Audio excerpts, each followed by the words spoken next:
Hello বন্ধুরা, কেমন আছো সবাই? আশা করি সবাই খুব ভালো আছো। শীতের মধ্যে পাটিসাপটা পিঠেপুলি সবাই খাচ্ছে। শীত গ্রীষ্ম বর্ষা আমাদের ডিমটাই বেশিরভাগ ভরসা, তাই জন্য আজকে ডিম দিয়ে আলুর ঝোল করবো। ওটা যেটুখানি তাড়াতাড়ি করে রাখতে চাইছি, কারণ আজকে আমাদের বাড়িতে একটা বিরাট বড় গেস্ট আসবে, তো সেই জন্য একটুখানি তাড়াতাড়ি কাজ শুরু করে দিয়েছি। আজকাল জয়ন্ত দুপুরে আর খায় না, সেই জন্য একেবারে রাতের রান্নাই করে রেখে দিচ্ছি। দুপুরে তো আমার কিছু একটা হলেই হলো। তার জন্য যেরকম কিছু রান্না করতে ইচ্ছাও করে না, সেরকম একা একা খেতেও ইচ্ছা করে না, তো সেই জন্য ভালো কিছু রান্না করলেও সেই একা একা বসে খেতে ভালো লাগে না। রান্না ছাড়াও যতই কম কাজ করো না কেন, তবুও সারাদিনে অনেক টুকটাক কাজ থাকে, তো সেই কারণে সেগুলোও করতে হয়। আর সত্যি কথা, সব কাজই জলের, যে কারণে হাত পুরো একদম ঠান্ডা হয়ে থাকে। যতই সোয়েটার পরে থাকো না কেন, হাতটা তো ঠান্ডাই থাকে, এই জন্য খুবই কষ্ট হচ্ছে সারাদিন। আজকের ডিমটা কিন্তু গোটা করছি না, হাফ করে নিচ্ছি, এতে মশলাটা খুব ভালো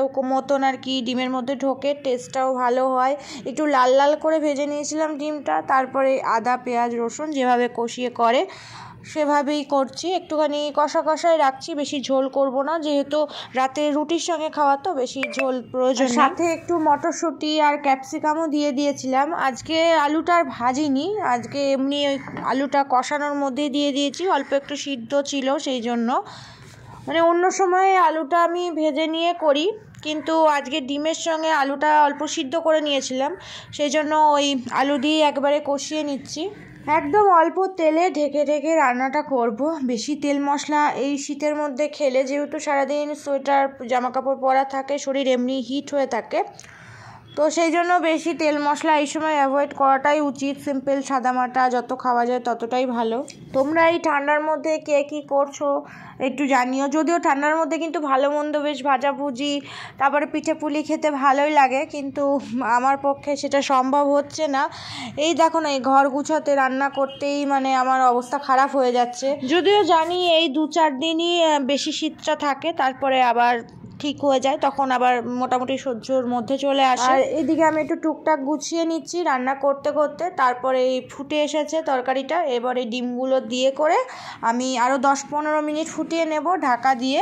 আর এবারে চলো, দেখো জামা কাপড়গুলো কাচতে দিয়েছিলাম, কাচা হয়ে গেছে, তো এবারে ওগুলো বার করে নিয়ে ছাদে মেলবো। বেশিরভাগই সোয়েটার আছে জয়ন্তর, কারণ এমনি জামা কাপড় আলাদাভাবে দেওয়া হয়, আর এগুলো যেহেতু ইজি দিয়ে কাচা হয়, তো সেই জন্য আলাদা করে সোয়েটারগুলো কাচতে হয়। আর অনেক রান্না থাকলে না কাচাকুচি একটু সমস্যাই হয়, ছাদে মেলা তোলা নেড়ে চেড়ে দেওয়া, তারপরে বেসিনটাও জোড়া হয়ে থাকে, যেহেতু এখান থেকেই জলের সার্ভিসটা আমাদের হয়, তো সেই জন্য আজকে একটু কম রান্না আছে বলেই আরও কাচতে দিয়েছিলাম। আর দেখো আকাশ এতটা বেলা হয়ে গেছে, তাও দেখো কত মেঘলা হয়ে আছে, মানে সারাটা দিন সোয়েটার পরে থাকতে হচ্ছে, তারপরেও হাড় কাঁপিয়ে দিচ্ছে। আর হাওয়া প্রচণ্ড ঠান্ডা, মানে একটু রোদ উঠলে তাও ভালো লাগে। জানি না আজকে সোয়েটার কাচার ডিসিশানটা ভালো হয়েছে কি না, কারণ রোদ তো ওঠেনি, কীভাবে শুকাবে বোঝা যাচ্ছে না। আর এই সমস্ত ভালো সোয়েটার যদি মানে একদিনে না শুকায়, তাহলে এটা গন্ধ হয়ে যেতে পারে। যদিও এখন 9:30-10টা বাজে, বেশি হয়নি এখনও, রোদ ওঠার মানে আশা আছে,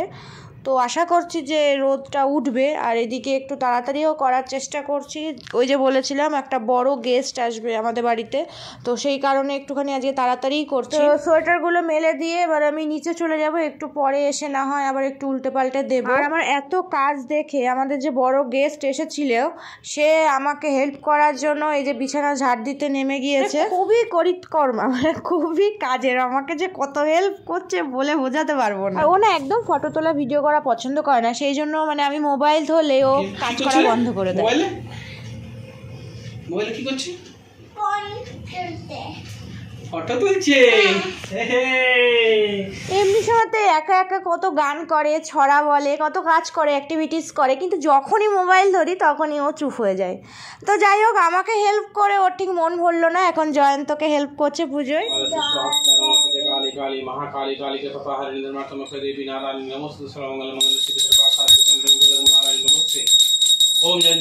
আজকের ভিডিওটা তাহলে এ পর্যন্তই, সবাই ভালো থেকো, বাই বাই।